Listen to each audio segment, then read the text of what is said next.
Okay guys, it's time for our video on page 3 of the Geometry Unit 1 review packet. So let's start at the top. We're doing skill 2E through F.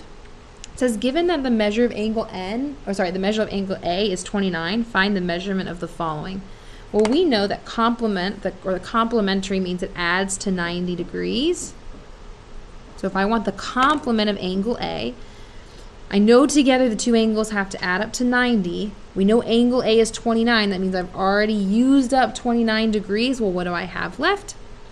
If I subtract this, I'm going to have 61 degrees left. That's the complement. The supplement, or the supplementary angles, are going to add to 180. So I have a total of 180 to start. Angle A is using up 29 of the degrees. So if I subtract 29 from 180, I'm going to get 151 degrees. That's my supplement, because 151 and 29 together is 180. Okay, next we have some important words. It says if angle B and angle A are vertical angles, what is the measurement of angle B? Well, remember, vertical angles are formed by two intersecting lines. If one's here, the vertical angle will be there. They're diagonal.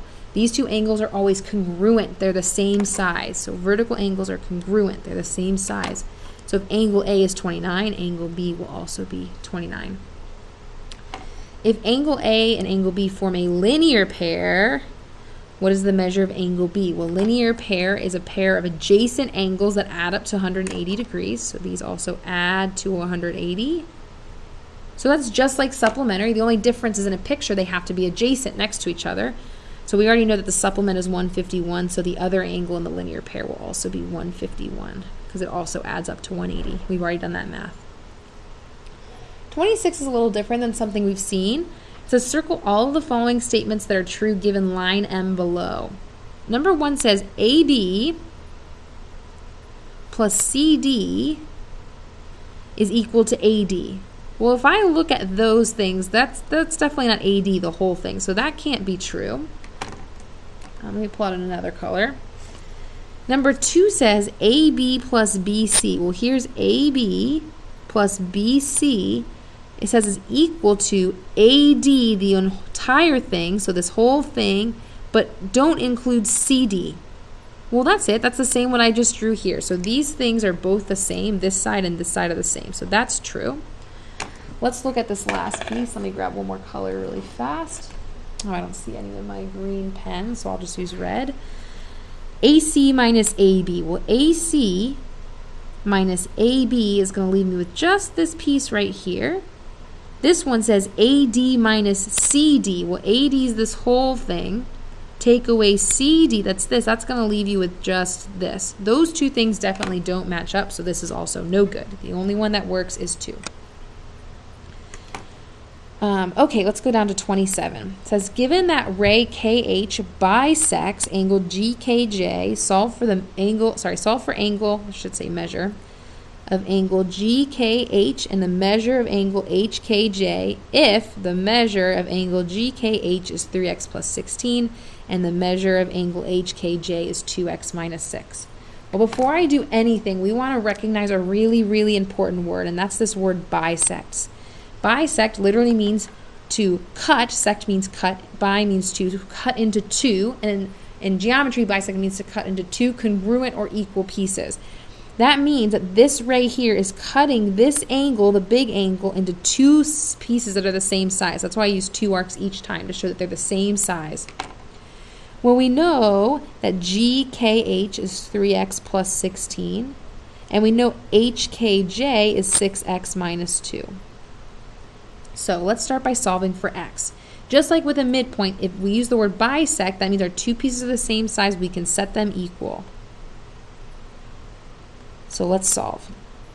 I'm going to subtract 3x on this side and subtract 3x on this side. So I get 16 equals 3x minus 2. I'm going to add 2 to both sides, and that's going to give me 18 equals 3x. And if I divide both sides by 3, I'm going to get that x equals 6. Well, I'm not done because they asked me to solve for the measure of angle GKH and the measure of angle HKJ.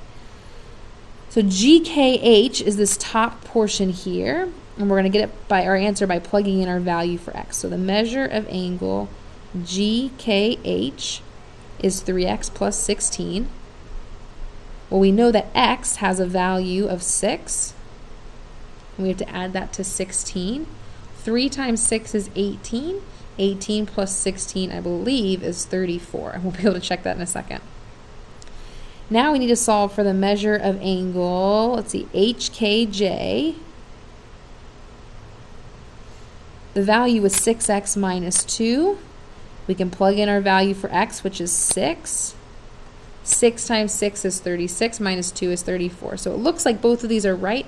Since this is a bisector, these two should be the same size, and we got 34 for both of them. So I'm going to leave my answers just like this. If you have room, I'd rewrite them, but I was running a little out of space. Okay, let's go on to number 28. We need to solve for x and y. I had taken out y of the problem earlier, so you can cross that off. There's only an x. The first thing we need to do is identify what kind of angle relationship this is. Well, if I look, they're both on the same side of a straight line. That means they're a linear pair because they're adjacent angles. They add up to 180. So I'm going to put this is a linear pair. In geometry, we use this symbol to mean therefore. So therefore, these two angles add to 180. So let's set up an equation. That means my two pieces together have to equal 180. My first piece is 2x plus 18. My second piece is x plus 22. If I combine my like terms, 2x with x becomes 3x. 18 plus 22 becomes 40. I'm going to subtract 40 on both sides. And I get 3x equals 140. Well, now I have to divide both sides by 3.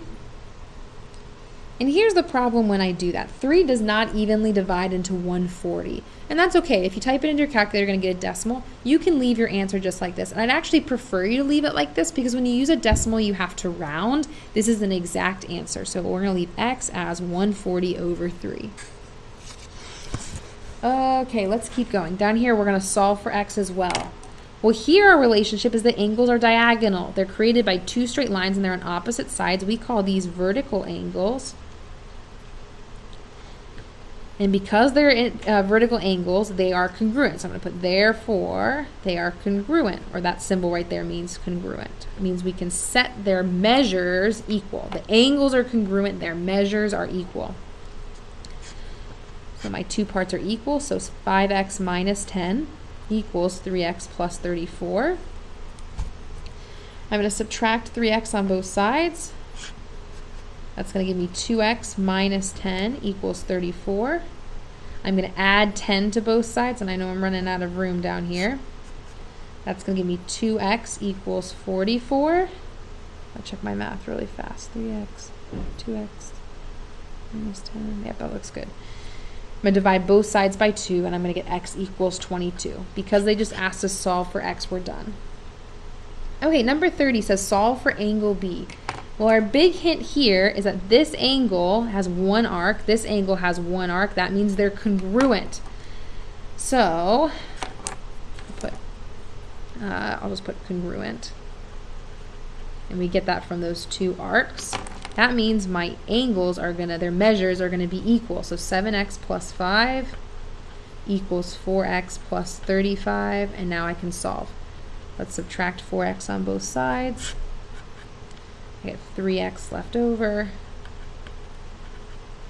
Okay. I'm going to subtract 5 on both sides, and I get 3x equals 30. I'm going to divide both sides by 3, and I'm going to get that x equals 10. Well, we're not actually done yet because they didn't ask us for the value of x. They asked us for the measure of angle B.